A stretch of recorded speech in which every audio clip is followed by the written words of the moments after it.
for a character who has left an incredible imprint in the life of Moyvane. One of the greatest gifts that Breda Dore had, she had the gift of time. And that time meant that she'd inquire, she'd chat, she'd take her time, not only asking the question, but also waiting for the answer. She left a lovely legacy over the years to so many people, always inquiring, always engaging. And you know, I think we'll be all the poorer, and it's lovely to see our little trolley. I think if it went on eBay or one of these things, it would fetch $1.5 million, because it has memories to tell. And whenever you will see her dragging that, stopping so often for a fag, and then progressing on again, and coming up to Holly's.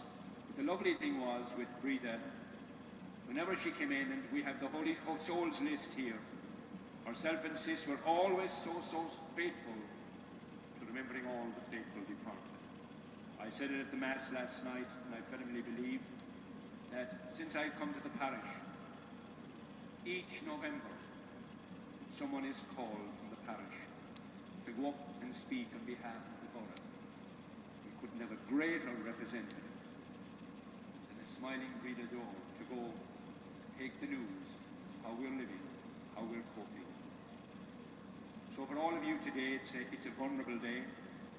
It's a vulnerable day in the sense that for the wider family, we're conscious of those, the Lynch and Triolio and the Quinn families in New York and Singapore. You're welcome to this podcast with Pixie and his team here today, recording it for you. And also we're conscious today of the Dore and the Pearse and O'Reilly families joining us from London. And again, we miss you, and again, we know in normal times you would certainly be making an effort to be here, but we are all restricted at this time. So I pray that you will get blessings and encouragement from this Eucharist as we give thanks for Breda's life. Whenever she came to the parish office to book masses for family, the word she used all the time was, I want to engage a mass for man and family. I never heard it from anybody else. People would say, I want to book a mass, can I have a mass? Always she would say, I want to engage a mass for.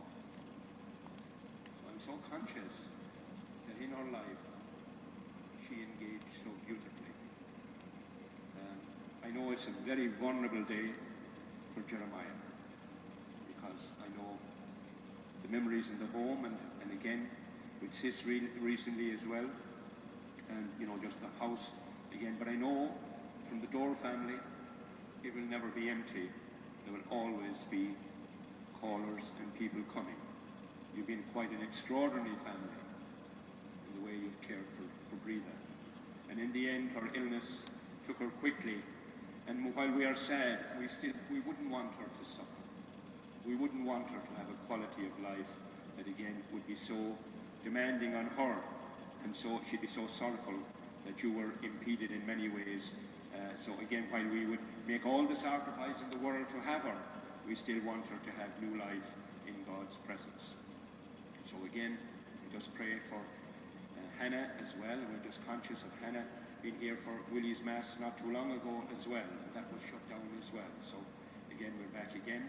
So for Hannah, Meg, Noreen, Mary, and Teresa and their families, a blessing on all of you, and a blessing on the wider family, and those outside in the car park as well who cannot be in with us. They're very much here with us in spirit. We have a commentary now on little gifts that are going to be brought up. For those who are bringing up the gifts, you go to the table just halfway, or to the seat halfway down the church, and bring up those gifts and do the commentary.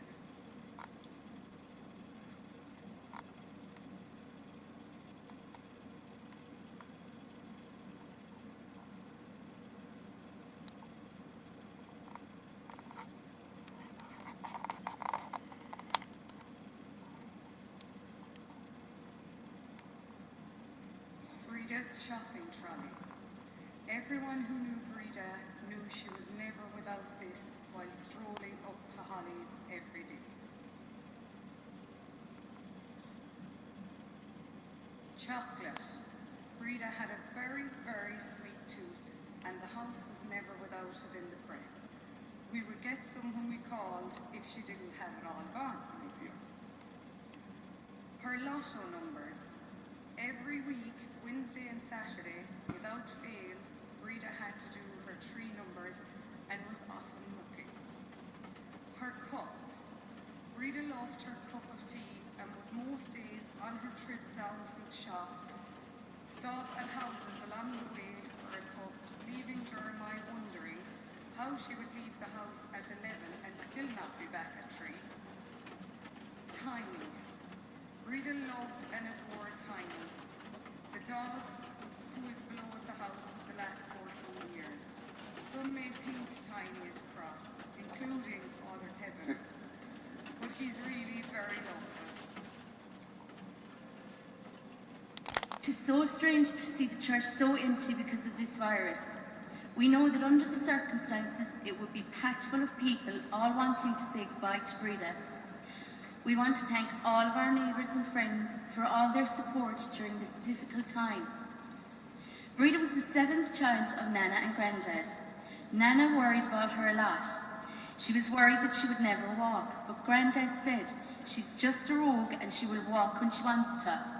Nana said she cried tears of joy the first time she turned around and saw Breda walking. Breda was known for her fiery red hair. When they were young, Nana called her and John Sweeney the 2 redheads. Breda loved living in Moyvane and was a staple of the village. Everyone knew and loved her, and in return, she knew and loved everyone. She would go to the shops every morning with her trolley, and it took her about 2 hours each day. She stopped to talk to everyone. She asked about everyone's parents, kids, siblings. She had so much concern for everyone and loved stopping for chats. Nana would be at the door looking up the road saying, "What's taking that lady so long?" Breda did all her shopping at Holly's and back in the day Shines. She had so much fun teasing the girls at Holly's, and who can forget Dan? Her favourite thing to buy at Holly's was Easter eggs. She often had 10 eggs for herself. Her next stop would be to go to Nullstack for her meat. She often went into Michael Kennelly's too, because for some reason Breda had an obsession with batteries. She always loved Christmas decorations and often bought lights and Santas at Kennelly's. Let's not forget the excitement when, as she would call it, the pre-shop opened. Another place you could pop into and shop, often buying candles and medals. Breda was very happy with a simple life. As long as she had her family around her, her dinner and sweets, her fags, and as long as she was able to gamble, she was content. You would never see someone love turkey and ham as much as she did. She loved her spuds too. Jeremiah would tease her saying, "Breda, are you going to have spuds with your butter?" Then for supper, she was content with bread and jam and tea. All of the Dore women seemed to live on the bread and jam and tea. For breakfast and supper. Something else that runs in the family is a love of gambling. Breda was forever ringing Sinead or Clive to put on a bet for her. Breda always picked the horses with the biggest odds, usually about 60 to 1, and they usually fell or came last. But when she did win a few euro, she would be so excited. She also loved her Thursday bingo night. Bridgie and Louise would pick her up and off they would go. Breda wasn't the luckiest at bingo, but she just loved being with everyone, playing the bingo together. She also loved to play cards for fun or for money. She so looked forward to her weekly card games at Helen's or Caroline's, especially because she knew that there would be dessert. Breda loved all kinds of cake, and trifle was one of her favourite foods. Breda did not have children of her own, but she was a mom to all of her nieces and nephews and grandnieces and nephews. One of our favourite memories with Breda is the day in August when Nana would go to knock for the day and Jeremiah was at work. We would stay with Breda for the day and she would let us blast the music as loud as we wanted, and we would make a lot of funny phone calls. When we were teenagers, she would much rather be with us than the older people who listened to very boring music. She would want to come to the disco in Ballybunion with us rather than go to the pub. She also loved to get the gossip after a night out. It started with the gossip from Helen and Catherine and Breda Dore and Noreen Lynch. Then, when they got older and learned to keep quiet, Breda moved on to Maggie and Teresa. And then again, as they got older, she tried Amy, but she said, Amy, you wouldn't get a peep out of her. In recent years, it was Holly and Jack. She loved both of them so much. Holly often called for tea. She enjoyed her so much and said Holly could come out with anything. And she loved her visits from Jack too, because the first thing she would say is, hello, Jack Monaghan, how are you? Do you want a fag? Breda was the best friend to her sisters and brothers. She looked forward to Hannah visiting every day from 3 to 4 and always had the tea ready. The highlight of her summer was Meg coming home from America. They were inseparable, going to the shop together every morning and playing cards every night. When Meg was gone back to America, she looked forward to her Saturday night calls. Breda enjoyed Mary coming from Killarglen because it usually meant a trip to Ballybunion for the gambling at the casinos and getting periwinkles. She loved when Noreen came on Thursdays with scones and pie. Breda was known for hiding the pie under the towels to spare it. And can you blame her? Because Noreen Quinn's apple pie is the best you could ever eat. Teresa was Breda's best friend, the one she relied on. She loved calling to Teresa for tea and a chat. And when times got tough at the end with Nana, and then with herself, it was always Teresa that she wanted with her. Jeremiah and Breda lived together their entire life. First it was the 4 of them, Nana, Kathleen, Breda and Jeremiah. Then we lost Kathleen, and for 19 years, the 3 of them carried on. Losing Nana 2 years ago was so hard, especially for Breda and Jeremiah. But the 2 of them were a team, and they carried on. Now, the rest of us will be there for you, Jeremiah. Breda would always say that Kathleen, Mike and John were watching over all of us, keeping us all safe. Most of all, Breda was the best daughter anyone could have. She lived with Nana all her life. Sure, they would argue. Not really argue, more like Nana would give out and Breda would just listen. Breda never ever argued back. She would just say it's like water off a duck's back. In the next breath, Nana would say, I would be lost without Breda. They enjoyed playing cards together every night and slept in the same room for as long as we can remember. After Nana died, Breda started going out again. She would make her rounds from Caroline's to Teresa's to Hannah's to Sinead's.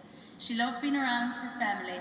She said she hadn't been going out in recent years because she was afraid to leave Nana alone in case she would fall. She just loved Nana so much. We never thought we would lose Breda 2 years after Nana. It's like they were just always meant to be together. In her final days, Breda was at peace. She was happy to be at home, surrounded by her family and friends.